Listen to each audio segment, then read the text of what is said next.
What's going on, everybody? Carlos here. Today I want to talk to you about 3 steel mace movements I like to use for all my kettlebell warm-ups. The 3 steel mace movements that I like to do for my kettlebell warm-ups is 1, the Mace 360, 2, the touch and go, and 3, the rotational uppercut. We have a lot of detailed videos on the 360 as far as exactly how to perform them. This isn't going to be an in-depth coaching video on exactly how to do the 360, but I am going to go over some of the most important cues when you are performing the Mace 360. So this right here obviously is the Adex club. It's adjustable, so usually I start at a light weight. I need you to pick a light weight for yourself and then use that weight for the warm-ups. So right now I have this loaded to 5, 10, 15, roughly 20 pounds.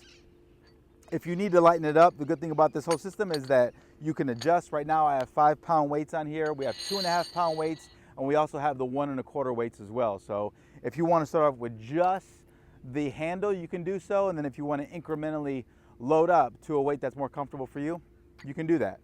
Once you find a weight, just go ahead and lock it down. The 360, as I do this, the way that I perform the 360 is my top hand always determines which direction I go. Top hand always goes opposite ear. My bottom hand always finds this pommel. From here is where I'm going to find home base, with my pinky touching the pommel and my hands stacked. So as I start, first I'm going to find control. As you can see, when you throw this up, you're going to have to chase the mace a little bit. Try not to do that. What I want you to do is try to find control on every single rep.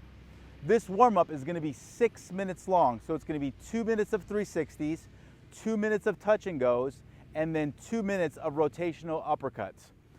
It's non-stop, so you set a timer, every 2 minutes it goes off. So starting with the 360, my hands come in this stacked position. I find home base here. My elbows are married to my rib. I don't have this up at a 90-degree angle. I actually have it closer to my belt line or to my belly button. From here, what I'm going to do is top hand opposite ear, and I'm going to control. Top hand opposite ear, control. So because there is a right and left side of this, what I do is for this one, I do 1 minute to the right, 1 minute to the left.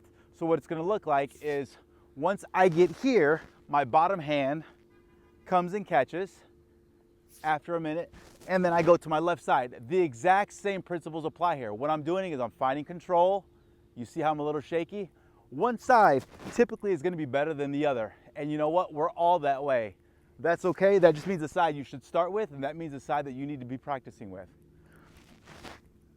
So the 360, 1 minute to the right, 1 minute to the left. That's the first 2 minutes.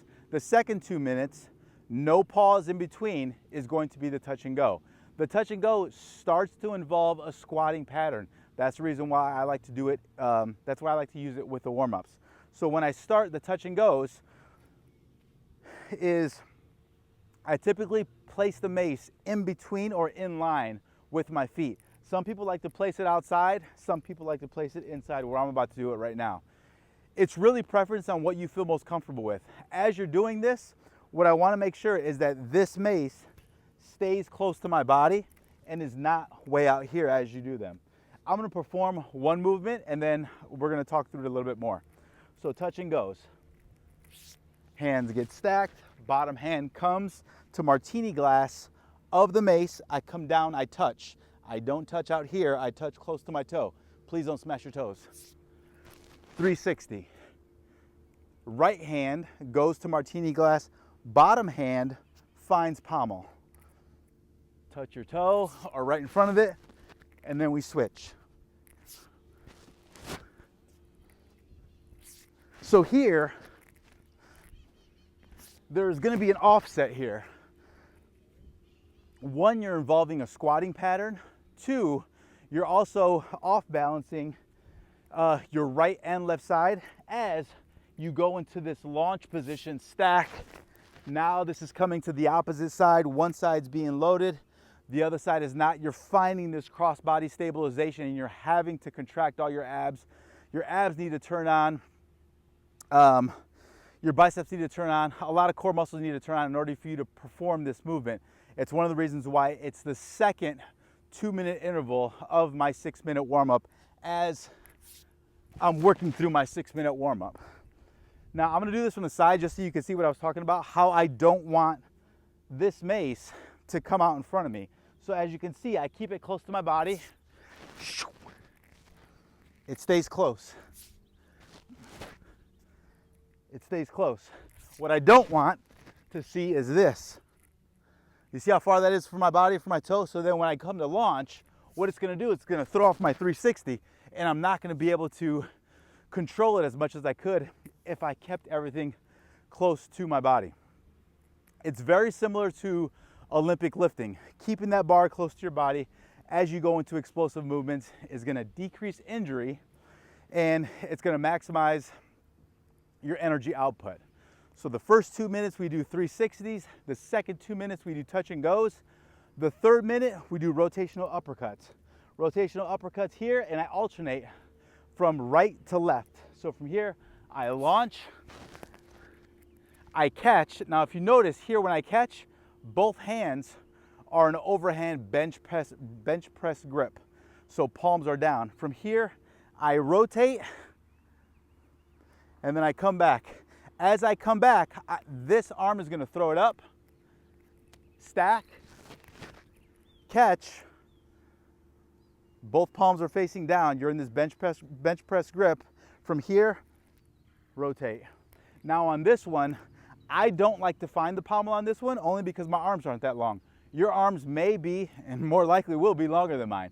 If so, and you feel comfortable with touching the pommel and finding that connection with your pinky as you come into this uppercut, if that's comfortable for you, go for it, do it. But as you do this, I'm gonna go through a couple reps so you can see.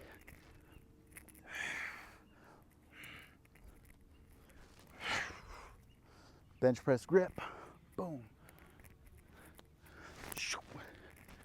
Bench press grip. If you want to, and if you want to add more of a lunge here, you can do that as well. Play with it. Whatever works for you. What it is, it's 6 minutes of consistent movement for a warm-up. So those are the 3 movements that I like to perform as a warm-up before all of my kettlebell workouts. If this is something that you're looking to do as far as how do I implement my mace and some of my kettlebell training, this is one way you can do it. Obviously, there's a number of ways that you can implement this tool, but if you guys have any questions, please feel free to leave them in the comments, and we appreciate it if you like and you subscribe.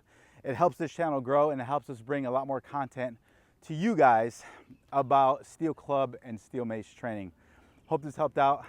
That's all I got, guys.